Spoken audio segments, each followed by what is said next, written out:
Well, welcome back to CHAR channel, converting woody biomass into renewable natural resources, trading on the TSXV under WES, the OTC under CTRNF. And we're privileged to be joined by Andrew White, the CEO, to discuss PFAS today and talk about his tech. First and foremost, welcome back, sir.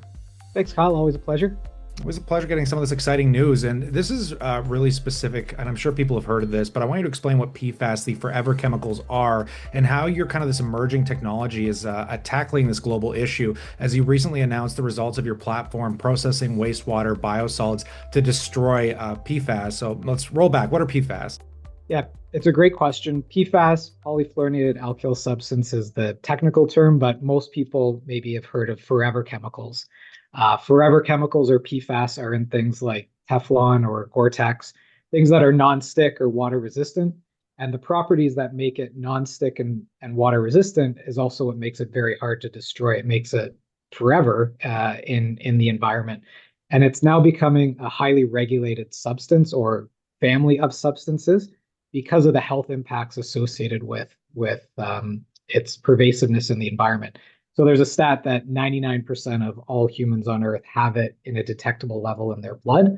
And as the concentration increases, the health impacts start to become prevalent. So it's really, really important for health that we see its destruction, but also from a regulatory environment in the United States and in Canada, the limits on PFAS are quite low and they're being lowered even to levels that we can't even test at these levels yet, but the risk around PFAS is such that the regulations are requiring extraordinarily low levels of PFAS in different media. So zoom out again for us here a little bit. How does your technology play into this? For sure. So our platform, high temperature pyrolysis, is all about taking materials and heating it up at high temperature in the absence of oxygen. So a lot of what we talk about is taking wood waste and making biocarbons and renewable gases. But we use the exact same platform and we take a feedstock called biosolids. So biosolids are the dried sludge from a wastewater treatment plant. And because PFAS is a human-made chemical from, human-consumed products, it gets into the wastewater, it gets concentrated in the biosolids, and those biosolids need to be dealt with. They can't just be land applied. There's nutrients in there. There's potassium and phosphorus and lots of good stuff.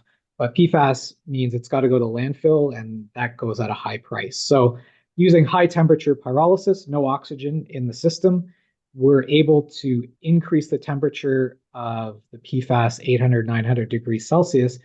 And at those temperatures, the key bonds between carbon and fluorine that make it so difficult to destroy and manage and make it forever actually crack. So we're able to destroy that PFAS using our high temperature pyrolysis platform. So then we're left with a gas stream that we can use for energy so we can run the plant. And we're left with a biochar that can be land applied because it has the nutrients still, but we've gotten rid of those forever chemicals that are associated with it. Or it can be used as a other agronomical product. So it's pretty cool. It's pretty exciting to be able to see forever chemicals actually being no longer forever through things like our high temperature pyrolysis process.